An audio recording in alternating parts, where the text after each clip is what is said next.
वालेकुम dear students, मेरा नाम डॉक्टर अमीन साजिद और हमारा आज का सब्जेक्ट केमिस्ट्री है। केमिस्ट्री का लेक्चर नंबर 23 हम डिस्कस करेंगे। लेक्चर 21 और लेक्चर 22 में हमने लिक्विड स्टेट जो है उसको कम्प्लीटली डिस्कस किया था, उसकी typical properties, evaporation, vapour pressure, boiling point, melting point, density और जो डिफ्यूजन की प्रॉपर्टीज़ थी उनको हमने डिस्कस किया था। हमारा आज का टॉपिक है सॉलिड स्टेट। सॉलिड स्टेट में आप जानते हैं कि एक डेफिनेट शेप और डेफिनेट वॉल्यूम होता है। गैस में ना डेफिनेट शेप होती है ना डेफिनेट वॉल्यूम होता है। मॉलिक्यूल्स बहुत फार अपार्ट होते हैं, उनकी जो काइनेटिक एनर्जी है बहुत ज़्यादा होती है और वो फ्रीली मूव कर रहे होते हैं। जो लिक्विड के मॉलिक्यूल्स हैं उनका डेफिनेट वॉल्यूम तो होता है लेकिन डेफिनेट शेप नहीं होती। उनको जिस कंटेनर में डाला जाए वो उसकी शेप इख्तियार कर लेते हैं। वो भी मूवमेंट कर रहे होते हैं लेकिन इनकी मूवमेंट गैस के मॉलिक्यूल्स की निस्बत स्लो होती है और उनके दरमियान जो फासला होता है वो बहुत कम होता है। But they are in continuous motion. लेकिन अगर हम सॉलिड की बात करें तो सॉलिड की एक स्पेसिफिक शेप भी होती है और एक स्पेसिफिक फिक्स्ड वॉल्यूम भी होता है। इसके मॉलिक्यूल्स के दरमियान जो डिस्टेंस है वो लिक्विड के मॉलिक्यूल्स से भी बहुत कम होता है और ये फ्रीली मूव नहीं करते। इनके अंदर सिर्फ वाइब्रेटरी मोशन होती है, यानी ये अपनी जगह पे ही टू एंड फ्रो आगे पीछे मूव करते हैं। ये फ्रीली मूव नहीं करते, मोबाइल नहीं होते। रोटेटरी मोशन जो है वो इनमें वाइब्रेटरी मोशन होती है सिर्फ। तो जो इसकी टिपिकल प्रॉपर्टीज़ की अगर हम बात करें तो सबसे पहली जो प्रॉपर्टी है वो है मेल्टिंग पॉइंट। मेल्टिंग पॉइंट क्या है? सॉलिड को जब हम हीट करते हैं तो काइनेटिक एनर्जी इंक्रीज होती है।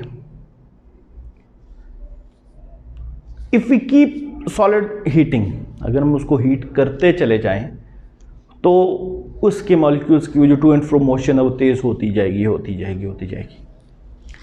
एक पॉइंट ऐसा आएगा कि वो सारी जो एक पैक्ड तरतीब में होते हैं ना सॉलिड के मॉलिक्यूल्स, एक अरेंजमेंट होता है प्रॉपर्ली इनका इस तरह से, तो ये इस अरेंजमेंट को तोड़ देंगे, ये इस अरेंजमेंट को तोड़ देंगे और फ्लो करना शुरू कर देंगे। ये जो पॉइंट होता है ये कहलाता है मेल्टिंग पॉइंट। ये ऑपोजिट है फ्रीजिंग पॉइंट का। फ्रीजिंग पॉइंट में हमने पढ़ा था कि जो लिक्विड और सॉलिड है, लिक्विड से सॉलिड की तरफ जा रहे थे हम। लिक्विड और सॉलिड जो है एक इक्विलिब्रियम में को एग्जिस्ट करते हैं। यहाँ पे उसका बिल्कुल ऑपोजिट है कि सॉलिड और लिक्विड, बात एक ही है, सॉलिड और लिक्विड एक दूसरे के साथ को एग्जिस्ट करते हैं इक्विलिब्रियम में। इससे ज़्यादा अगर हम हीट करेंगे तो वो लिक्विड में कन्वर्ट हो जाएगा और इससे अगर हम कूल करेंगे तो वो वापस सॉलिड में कन्वर्ट हो जाएगा। ये जो पॉइंट है ये कहलाता है मेल्टिंग पॉइंट। जो आयनिक कंपाउंड्स हैं उनके दरमियान चूँकि ख़ास तरतीब से पैक्ड होते हैं उनके मॉलिक्यूल्स, तो इसलिए उनके दरमियान जो बॉन्डिंग फोर्स है वो बहुत स्ट्रॉन्ग होती है, तो इनके मेल्टिंग और बॉइलिंग पॉइंट्स जो होते हैं वो बहुत हाई होते हैं। मतलब जो मेल्टिंग पॉइंट को हम सिंपली ये कह सकते हैं कि ये सॉलिड है, ये लिक्विड है, ये दोनों जो है वो को एग्जिस्ट कर रहे हैं एक ही वक्त में। सॉलिड के दरमियान की जो स्टेट है वो कहलाती है मेल्टिंग पॉइंट। यहाँ से आगे लिक्विड शुरू होगा और यहाँ से पीछे सॉलिड है। दूसरी जो प्रॉपर्टी है वो है रिजिडिटी। जो गैस के मॉलिक्यूल्स है वो तो फार अपार्ट होते हैं तो उनमें तो रिजिडिटी होने का सवाल ही नहीं था, वो मॉलिक्यूल्स ही बड़े दूर दूर थे। लिक्विड्स फ्लो कर जाते थे, वहाँ पे भी रिजिडिटी नहीं थी, आगे उनको पकड़ो तो वो स्लिप हो जाएंगे, इधर उधर निकल जाएंगे, पकड़ा नहीं जा सकेंगे। लेकिन जो सॉलिड के मॉलिक्यूल्स होते हैं वो रिजिड होते हैं, क्योंकि इनका एक फिक्स्ड अरेंजमेंट होता है, ये अपनी जगह नहीं छोड़ सकते, तो आप इनको प्रेस आसानी से नहीं कर सकते, इनको आसानी से आप प्रेस नहीं कर सकते। अब रिजिडिटी जो है वो डिफरेंट होती है डिफरेंट सॉलिड्स की। नेक्स्ट हमारी जो प्रॉपर्टी है वो है डेंसिटी। नेक्स्ट हमारी जो प्रॉपर्टी है वो है density of the solids. Solids की डेंसिटी ऑब्वियसली लिक्विड्स और गैसेस दोनों से बहुत ज़्यादा होती है। फॉर एग्जांपल अगर हम बात करें एल्यूमिनियम की तो उसकी डेंसिटी 2.70 ग्राम पर सेंटीमीटर क्यूब है। अगर हम बात करें जो है वो वाटर की, तो उसकी 1.0 ग्राम पर सेंटीमीटर क्यूब थी डेंसिटी। एक सेकंड, लेट मी चेक। हाँ जी, डेंसिटी ऑफ वाटर कितनी थी? 1.0 ग्राम पर सेंटीमीटर क्यूब, जबकि डेंसिटी ऑफ एल्यूमिनियम कितनी है? 2.76। और इसी तरह से डेंसिटी ऑफ आयरन है 7.86 ग्राम पर सेंटीमीटर क्यूब, और डेंसिटी ऑफ गोल्ड है 19.3 gram per centimetre cube. So densities are much more higher than liquids, और गैसेस की तो वैसे ही डेंसिटीज वैसे ही बहुत लो होती हैं। सो जो सॉलिड स्टेट है ये बहुत ज़्यादा डेंस स्टेट होती है। यहाँ पे मॉलिक्यूल्स एक दूसरे के बहुत क्लोज और क्लोजली एक दूसरे के साथ बाउंड होते हैं। हमारा नेक्स्ट टॉपिक है टाइप्स ऑफ सॉलिड्स। हमारे पास सॉलिड्स जो है वो दो टाइप्स में होते हैं, एक एमॉर्फस सॉलिड्स और दूसरे क्रिस्टलाइन सॉलिड्स। अगर सॉलिड्स की कोई स्पेसिफिक अरेंजमेंट और शेप रेगुलर नहीं है, पाउडर्ड फॉर्म में है, तो हम उसको क्या कहेंगे कि एमॉर्फस सॉलिड्स हैं। They are amorphous solids. Shapeless हैं, इनकी कोई शेप, कोई स्पेसिफिक शेप नहीं है, स्पेसिफिक शेप नहीं है, तो इसको हम क्या कहेंगे? Amorphous solids. Solids in which the particles are not regularly arranged और their regular shapes are destroyed. जब सॉलिड्स आपस में, मॉलिक्यूल्स एक दूसरे के साथ रेगुलरली अरेंज नहीं होते, या उनकी जो रेगुलर शेप होती है अरेंजमेंट की, उसको डिस्ट्रॉय कर दिया जाए क्रश करके, तो उस वक्त हम ये कहते हैं कि ये एमॉर्फस सॉलिड्स हैं। इनकी कोई स्पेसिफिक जो है वो मॉलिक्यूल्स की अरेंजमेंट या शेप नहीं है, तो उसको क्या कहते हैं? Amorphous solids. और एमॉर्फस सॉलिड्स की जो हमारे पास एग्जांपल्स हैं, इनके शार्प मेल्टिंग पॉइंट नहीं होते, इनके मेल्टिंग पॉइंट शार्प नहीं होते, और इसके एग्जांपल्स हमारे पास हैं प्लास्टिक, रबर और ग्लास। ये एमॉर्फस सॉलिड की हमारे पास एग्जांपल्स हैं। और इनकी प्रॉपर्टी क्या है कि इनके मेल्टिंग पॉइंट्स शार्प नहीं होते। दूसरी जो टाइप है सॉलिड्स की वो है क्रिस्टलाइन सॉलिड्स। अगर स्पेसिफिक शेप की क्रिस्टल्स में है,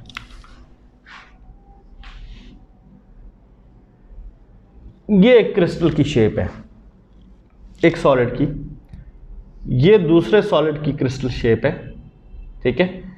ये इसी तरह से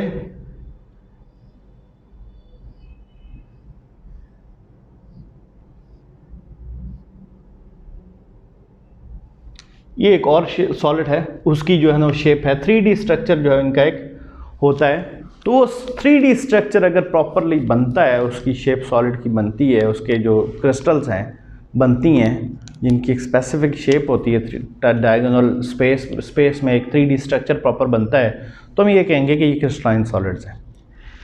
solids in which particles are arranged in a definite 3 dimensional pattern are called crystalline solids.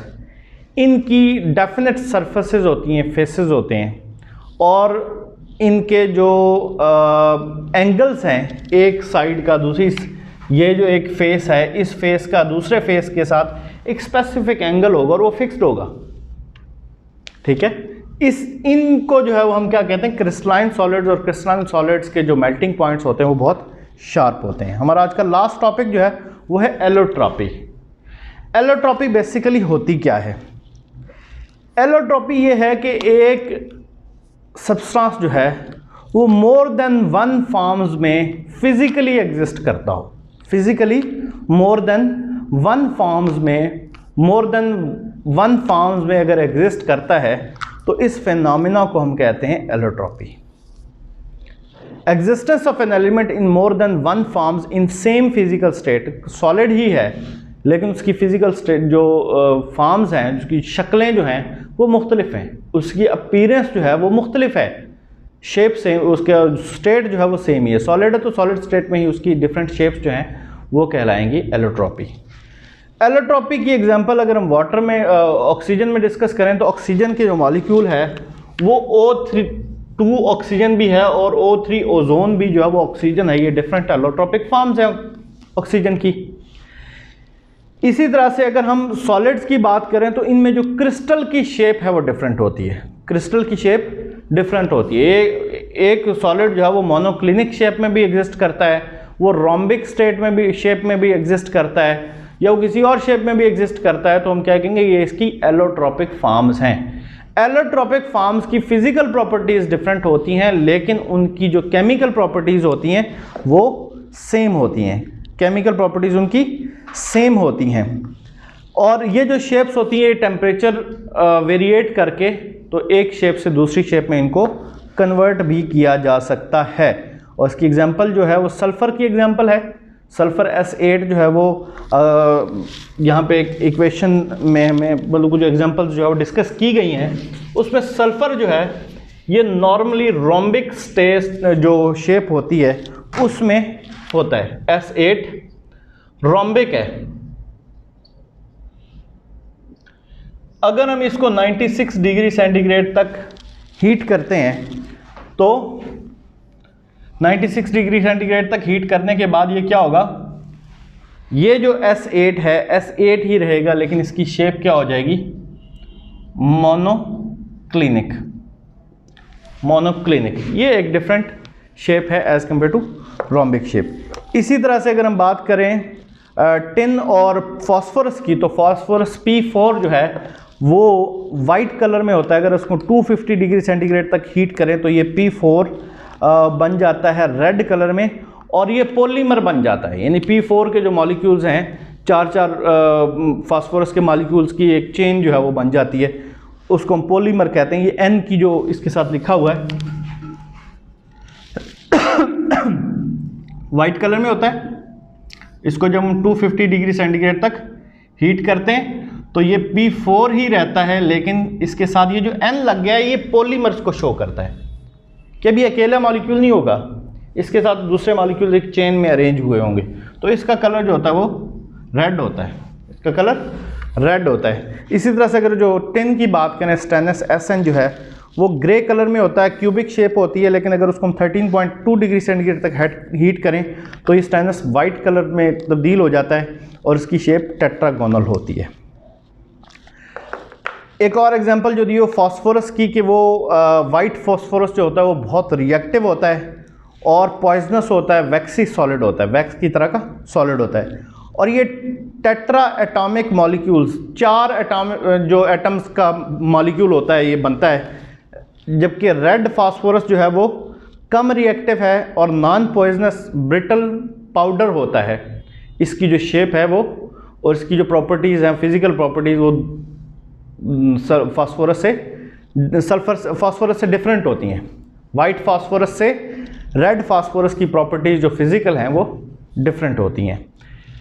हमारा चैप्टर यहाँ पे ख़त्म होता है। इसके साथ एक छोटी सी जो चीज़ इसमें एक्स्ट्रा जो सोसाइटी टेक्नोलॉजी में दी हुई है, curing the salt to preservation. Salt को यूज़ किया जाता है मीट को प्रिजर्व करने के लिए। मीट के अंदर जो पुट्रीफाइंग बैक्टीरिया होते हैं, यानी उसको ख़राब करने वाले जो बैक्टीरिया होते हैं, उनको किल किया जा सकता है, ख़त्म किया जा सकता है उसमें साल्ट ऐड करके, और उसको लंबे अरसे तक महफूज रखा जा सकता है। 20% तक साल्ट अगर उसमें ऐड कर देते हैं तो साल्ट जो है, जो गोश्त के अंदर, मीट के अंदर जो वाटर है उसको सक कर लेगा, और उसकी वजह से गोश्त के अंदर जो पुट्रीफाइंग बैक्टीरिया हैं उनका रहना मुमकिन नहीं रहेगा, और वो गोश्त लंबे अरसे तक इस्तेमाल के काबिल होगा, चूँकि वो ख़राब नहीं होगा। लास्ट जो चीज़ इसमें डिस्कस की गई है वो change of instrumentation as the science progresses. Science ने जितनी प्रोग्रेस की है उसके साथ जो इंस्ट्रूमेंटेशन है वो तब्दील हुई है। अगर हम हज़ारों साल पीछे जाते हैं तो सिर्फ हम अपनी आँख से जो है देख के सारी चीज़ें ऑब्ज़र्व करते थे। With the passage of time different instruments आ गए, और उनकी मदद से हमने बेसिकली वो हमारी जो सेंसेस हैं उनको एड करने के लिए, ठीक है, हमारी सेंसेस को एड करने के लिए ये इंस्ट्रूमेंट्स यूज़ किए जाते हैं, और इन्होंने हमारी सेंसेस जो उसको बहुत बेहतर कर दिया है। लाइक हम दूरबीन से, माइक्रोस्कोप से और टेलीस्कोप से बहुत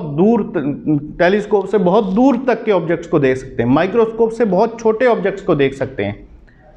इसी तरह से बाकी सेंसेस जो है उनको भी इम्प्रूव किया गया है विद इंस्ट्रूमेंटेशन, और इन्हीं इंस्ट्रूमेंट्स की मदद से जो पुराने इस्टेब्लिश्ड फैक्ट्स थे उनको जो है वो रिफ्यूट किया गया, उनको डिनाई किया गया, चूँकि जो बारीक बीनी से जब उन हक़ाइक़ का जायज़ा लिया गया तो पता चला कि वो रॉन्ग थे। हमारा जो चैप्टर था, चैप्टर नंबर 5, वो यहाँ पे ख़त्म होता है। इंशाअल्लाह हम अपने अगले लेक्चर में जो न्यूमेरिकल्स हैं इसके वो डिस्कस करेंगे। जज़ाकुमुल्लाह खैर। अस्सलाम वालेकुम।